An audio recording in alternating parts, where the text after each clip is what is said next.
Bro, lu bisa hilang kayak Jack Ma dihajar si Jinping karena lu sisa manusia yang menentang dan menantang terang-terangan ekspansi komunis Tiongkok yang pakai pendekatan ekonomi setelah Trump ditaklukkan globalis. Lu target berikutnya. Ini mungkin kalimat terdengar nadanya bercanda yang diucapkan mitra saya sambil makan siang di Kayon Ubud 2 minggu yang lalu. Namun sesungguhnya kalimat panjang tersebut bukan candaan. Dia mengucapkan dengan serius. Banyak orang tidak percaya bahwa economic approach adalah cara soft power menaklukkan banyak wilayah dalam ekspansi menaklukkan sebuah negara yang ada dalam buku di Lemhanas yang diajari dengan istilah kolonialisasi 5.0.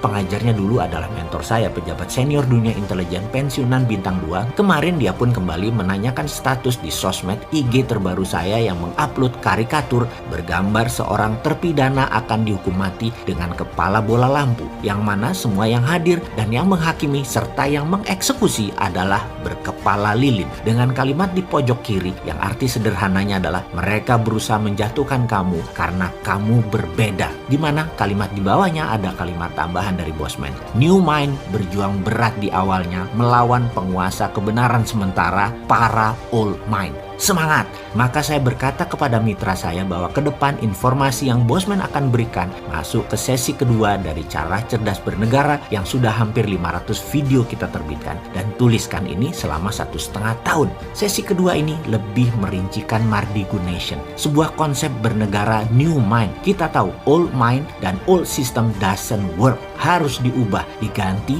diperbaharui. Untuk proses itu semua, yaitu sebelum perubahan terjadi, maka harus ada ABC, awareness before changes. Changes, perubahan tidak mungkin ada tanpa diawali dengan awareness atau kesadaran. 500 informasi video awal adalah awareness-nya dan seri berikutnya adalah perubahannya. Ini akan menantang hegemoni kekuasaan dalam taraf pemahaman atau keilmuan. Namun tidak apa-apa, ini hanya knowledge baru yang penting untuk generasi yang tidak tahu apa itu P4, tidak pernah ditatar bernegara, tidak kenal PMP secara rinci, tidak mengerti sejarah bangsa dan negara Indonesia secara detail, memahami pondasi negara Undang-Undang 45 dan Pancasila tidak juga paham, diberikan informasi kekinian oleh kita dengan gaya populer, dan ini akan berlanjut 500 video ke depan. Kita mulai dengan kemungkinan video ini di take down atau serial-serial berikutnya di take down. Maka hal itu bisa terjadi bahkan oleh pusatnya IG, FB, YouTube yang melakukannya atas perintah globalis. Mungkin saja globalis sangat anti gerakan patriotik nasionalis. Rencana mereka mau buat negara less important, negara menjadi kurang terlalu penting. Sementara kaum patriotik nasionalis menguatkan kekuatan dalam negeri, kekuatan anak bangsa terlebih dahulu, baru berurusan dengan luar negeri, perusahaan multinasional, dan jaringan globalis. Nasionalis bisa melakukan apapun untuk proteksi bangsa dan negaranya. Misalnya menaikkan tarif masuk, membantu habis-habisan perusahaan Indonesia di luar negeri. Sementara globalis dan negara besar berusaha keras agar proteksi barang masuk ke negara nasionalis tidak terjadi. Mereka akan cari cara untuk proteksi tersebut tidak diterapkan oleh Mardigunation misalnya. Mereka akan cari akses supaya Bosman tidak terapkan masuk barang dimahalin dengan pajak atau barangnya tidak bisa masuk karena 100% diblok. Cari pejabat yang pragmatis dan oportunis, pasti mau duit. Mereka punya cara untuk mempengaruhi individu. Dan kita tahu yang dahsyat adalah mereka sudah kendalikan media mainstream dunia yang mana akan digunakan untuk menekan kaum patriotik nasionalis dari memperlihatkan keburukan penguasa mereka yang mereka target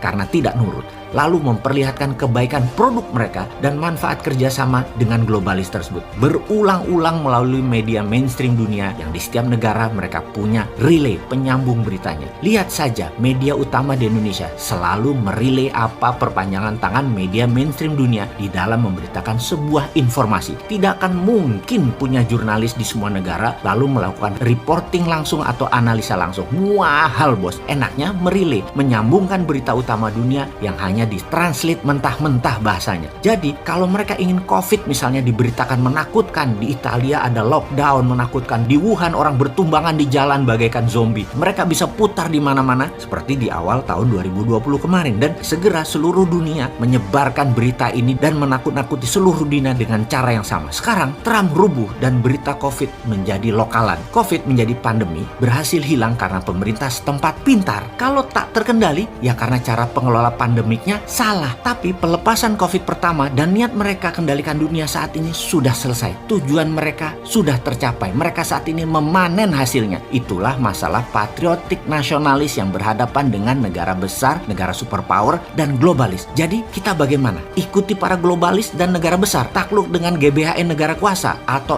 ikut rencana kerja perusahaan global nasionalis? Kita, kaum patriotis nasionalis Sontoloyo, tidak akan kita lawan mereka semua.